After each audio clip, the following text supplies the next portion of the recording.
नमस्कार, स्वागत है आपका आरटी हलचल में और मैं हूं आपके साथ फाल्गुनी सोनी लेकर जिले की तरोताजा हालात। चलिए सबसे पहले नजर आते हैं आज की हेडलाइंस पर। कोरोना मरीज से जुड़े 44 लोगों की आई रिपोर्ट, सभी लोग मिले नेगेटिव।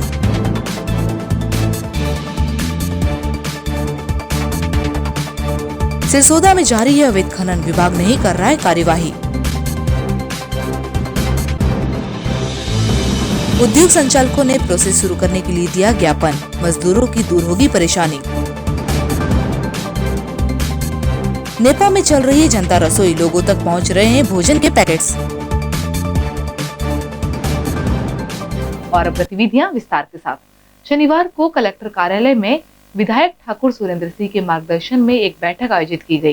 बैठक में प्रोसेस टेक्सटाइल संचालकों के साथ इलेक्ट्रॉनिक व्यवसायियों ने भाग लिया और व्यवसाय करने के लिए पास व छूट दिए जाने की मांग की है।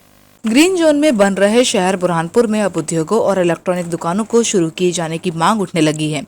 शनिवार को कलेक्टर कार्यालय में विधायक ठाकुर सुरेंद्र सिंह के मार्गदर्शन में एक बैठक आयोजित की गई, जिसे टेक्सटाइल उद्योगपति और इलेक्ट्रॉनिक व्यवसायियों ने भाग लिया।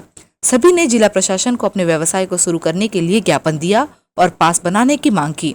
बैठक में पुलिस अधीक्षक ने सिर्फ इलेक्ट्रॉनिक्स व्यवसायियों को कूलर, पंखों के लिए होम डिलीवरी किए जाने के लिए अनुमति दी है। वहीं अन्य व्यवसायियों के ज्ञापन पर 2-3 दिनों में विचार कर निर्णय लेने की जानकारी दी। शनिवार को शहर की सीमा में मजदूर ग्वालियर जाने के लिए पैदल 40 गांव से पहुंचे। शहर आके सभी मजदूरों का स्वास्थ्य परीक्षण करवाया गया।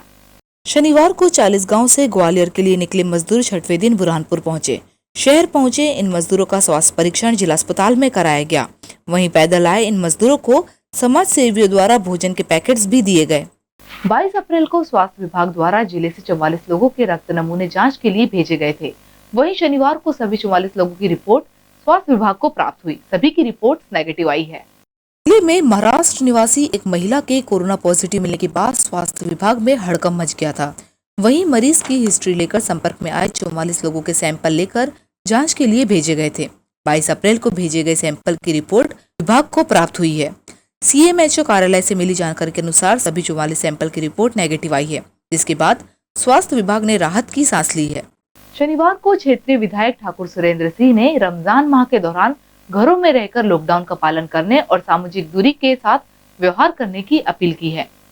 शनिवार से शहर में मुस्लिम समुदाय का रमजान माह शुरू हो गया है। मुस्लिम बाहुल्य शहर में रमजान माह के दौरान लोगों से लॉकडाउन का पालन कर सामाजिक दूरी के साथ अपने व्यवहार करने की अपील क्षेत्रीय विधायक सुरेंद्र सिंह ने की।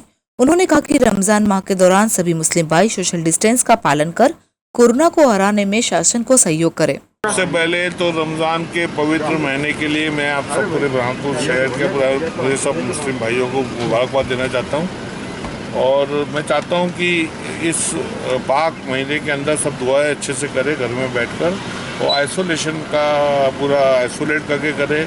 मस्जिदों में जो अभी जो मना किया गया है, बिल्कुल वहाँ ना जाते हुए अपने घर में बैठ के पूरे परिवार के साथ नमाज़ पढ़ें और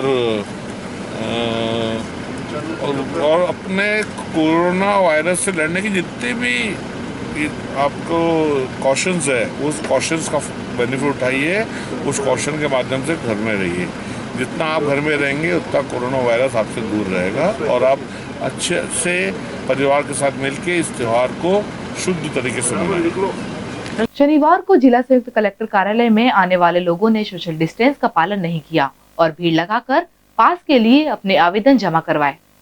शहर के प्रमुख चौराहों पर पुलिस लॉकडाउन के साथ सोशल डिस्टेंस का पालन सख्ती से करवा रही है, लेकिन लोग इस बीमारी के संक्रमण को लेकर गंभीर नहीं हैं और सोशल डिस्टेंस का पालन नहीं कर रहे हैं। शनिवार को जिला कलेक्टर कार्यालय में पास बनवाने आए लोग सोशल डिस्टेंस का पालन नहीं करते दिखे। हालांकि वहां तैनात पुलिसकर्मी द्वारा बार बार लोगों से सोशल डिस्टेंस बनाए रखने की हिदायत देते नजर आए, लेकिन लोग इसे सुनकर अनसुना करते दिखाई दिए और सामाजिक दूरी का पालन नहीं किया। लॉकडाउन के शुरू होने के साथ ही नेपानगर में गरीब असहाय लोगों के लिए जनता रसोई की शुरुआत की गई थी। इस रसोई के माध्यम से 200-300 लोगों तक रोजाना भोजन पहुंचाया जा रहा है। कोविड-19 वायरस के आंकड़ों की संख्या का तेज गति से बढ़ता देख प्रधानमंत्री नरेंद्र मोदी ने दूसरे चरण में 3 मई तक लॉकडाउन को बढ़ा दिया है। तारीख आगे बढ़ने से रोजाना कमाने वाले मजदूर की मुसीबत और बढ़ गई है। फिर कहते हैं ना कि भगवान भूखा उठाता जरूर है, लेकिन भूखा सोने नहीं देता है। ये कहावत आज चरितार्थ होती नजर आ रही है, क्योंकि इन गरीबों के लिए मसीहा बनकर नेपानगर की जनता रसोई उभर कर आई है, जहां इन गरीबों के लिए भोजन तैयार किया जाता है। इसका संचालन प्रशासन, जनप्रतिनिधि और नगर के युवाओं द्वारा मिलकर किया जा रहा है। नेपानगर में प्रशासन के साथ मिलकर भाजपा और कांग्रेस के नेताओं ने दलगत राजनीति से हटकर गरीब, बेसहारा, असहाय बुजुर्गों के लिए 2 वक्त का भोजन उपलब्ध करवाने का बीड़ा उठाया है। इन परिवारों तक भोजन पहुंचाने के लिए जनता रसोई की शुरुआत की गई है। ये जनता रसोई नेपानगर के रेलवे गेट के पास स्थित गुरुद्वारा परिसर में बनाई गई है, जहां सभी राजनीतिक दल के लोग और नगर के युवा एक साथ मिलजुल कर बिना स्वार्थ के गरीब लोगों के लिए भोजन बना रहे हैं, ताकि कोई भी गरीब भूखा ना सोए और उसे आसानी से 2 वक्त की रोटी नसीब हो सके। नगर रसोई के नाम से यहाँ पर गुरुद्वारे में भोजन वितरण का कार्य चालू किया गया है, जो समस्त जनप्रतिनिधि लोग जो राजनीति से परे हटकर काम कर रहे हैं यहाँ पर मिलकर, और समस्त नेपानगर के व्यापारी गण भी अपने स्तर पर सहयोग दे रहे हैं। और लगभग यहाँ पर नगर पालिका का जो सर्वे किया गया था, नगर पालिका के कर्मचारियों से लगभग 50 से 60 पैकेट नगर पालिका के कर्मचारियों के माध्यम से बंटवाए जाते हैं। और जो अभी मुंबई से, नासिक से जो पैदल आ रहे हैं लोग, उनको भी खाना खिलाने का काम किया जा रहा है। रोजाना कितने पैकेट तैयार कर रहे हो? रोजाना 250 लगभग पैकेट तैयार होते हैं, तो वो वितरित किए जाते हैं। कितने सदस्य मिलकर आप काम कर रही है? यहाँ पर सभी लोगों का सहयोग है, किसी एक व्यक्ति का सहयोग नहीं। यहाँ पर हर पार्टी के लोग, हर समाज सेवी, हर आम इंसान जो अपना सहयोग देना चाह रहा है, वो हर तरीके से अपना सहयोग कर जा रहे हैं। में जो बेसहारा जो लोग हैं, उन तक हमारा खाना पहुँचाया जाता है। जो लोग बाहर से आ रहे हैं, यहाँ से नेपानगर होते हुए पैदल जा रहे हैं, पटरियों के सहारे जा रहे हो, उनको हमारा खाना जाता है। इसमें सहयोग हमारे सभी व्यापारी बंधुओं का, किराना व्यवसायियों का भरपूर सहयोग हमें मिल रहा है। नगर की आम जनता का भी सहयोग मिल रहा है, जो भी दान जनता दे रही है हम दे रहे हैं। क्या कितने लोगों तक आप भोजन पहुंचा रहे हैं रोजाना? तकरीबन 200 से 300 लोगों तक हम रोज़ खाना पहुँचा ही रहे हैं फिलहाल में नगर में, और बाहर से जो आता है उनको भी खाना पहुँचा रहे हैं। प्रशासन का भी कुछ सहयोग मिला है? प्रशासन, सभी अधिकारी अपने स्तर पर सहयोग प्रदान कर रहे हैं। ये भोजन वितरण का काम कौन कर रहा है? नगर पालिका के कर्मचारियों द्वारा भोजन वितरण कार्य कराया जा रहा है। इसमें नेपानगर के सभी व्यापारी गण और जनप्रतिनिधि और हमारे पार्षद लोग, प्रशासन, पूरा सभी नेपानगर के और भी जो वरिष्ठ लोग हैं, उनके पूरे सहयोग से एक रसोई योजना चालू की है हमने गुरुद्वारे में, और उसके माध्यम से हम सर्वे करके उनको भोजन का वितरण किया जा रहा है। किन लोगों को भोजन पहुंचाने का काम करेंगे? भोजन जो वितरण कार्य है, जिसको भोजन की अति आवश्यकता है, उसका सर्वे करवाकर और उन्हीं को भोजन का वितरण किया जा रहा है। शहर से लगे ग्राम सिरसोदा में अवैध मिट्टी का खनन और परिवहन रुकने का नाम नहीं ले रहा है। रोजाना सैकड़ों ट्रॉलियों से मिट्टी का खनन और परिवहन किया जा रहा है। कोरोना महामारी को रोकने के लिए देश भर लॉकडाउन लगाकर लोगों को के लिए कदम उठाए गए, जिसके लिए पुलिस कर्मियों को शहर सहित गांव तक तैनात किया गया है। लेकिन जिले में रेत और अवैध मिट्टी खनन को खनिज विभाग रोक पाने में असफल रहा है। ऐसा नहीं कि विभाग को इस अवैध खनन की जानकारी नहीं है, लेकिन विभाग की लापरवाही और कार्यवाही नहीं किए जाने से अवैध खननकर्ताओं के हौसले बुलंद है। हम आपको बता दें कि शहर के नागसिरी घाट पर बेखौफ अवैध रेत खनन जारी है। वहीं शहर से सटे ग्राम सिरसोदा में अवैध मिट्टी का खनन बेखौफ धड़ल्ले से जारी है। रोजाना 100 से 200 ट्रैक्टर मिट्टी का अवैध खनन किया जा रहा है। वहीं प्राप्त जानकारी के अनुसार एक निजी खेत से बिना परमिशन खनन किया जा रहा है, जहां ट्रैक्टर चालक और मजदूर अपनी जान जोखिम में डालकर अवैध मिट्टी का परिवहन कर रहे हैं। आप अपनी टीवी स्क्रीन पर देखकर ही अंदाजा लगा सकते हैं कि किस तरह अवैध खनन हो रहा है। गौरतलब है कि लॉकडाउन के पालन को लेकर सिरसोदा फाटों पर पुलिस तैनात है और बैरिकेड्स भी लगाए गए हैं, लेकिन इन अवैध खननकर्ताओं पर कोई रोक टोक नहीं है।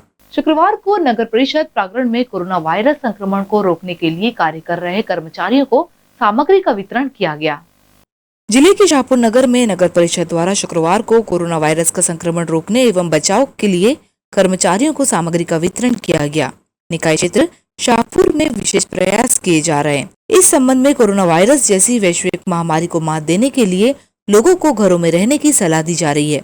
नगर परिषद के प्रांगण में सफाई विभाग के कर्मचारियों को प्रशासक एवं एसडीएम के बडोले, मुख्य नगर पालिका अधिकारी धीरेन्द्र सिंह सिकरवार द्वारा सफाई विभाग के कर्मचारियों को mask, Nirma powder, sanitizer, gloves आदि का वितरण किया गया।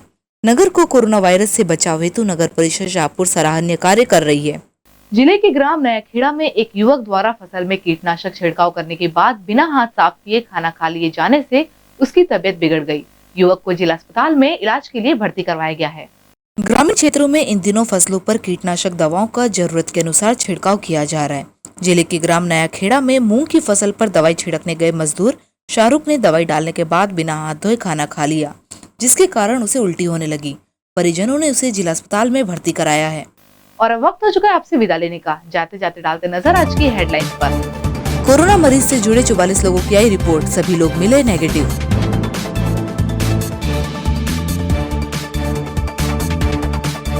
सिरसोदा में जारी है अवैध खनन, विभाग नहीं कर रहा है कार्यवाही। उद्योग संचालकों ने प्रोसेस शुरू करने के लिए दिया ज्ञापन, मजदूरों की दूर होगी परेशानी। नेपा में चल रही है जनता रसोई, लोगों तक पहुंच रहे हैं भोजन के पैकेट्स। तो कल फिर होगी आपसे मुलाकात जिले की ताजा गतिविधियों के साथ। तब तक के लिए आरटी हलचल की पूरी टीम और मुझे दीजिए इजाजत। नमस्कार।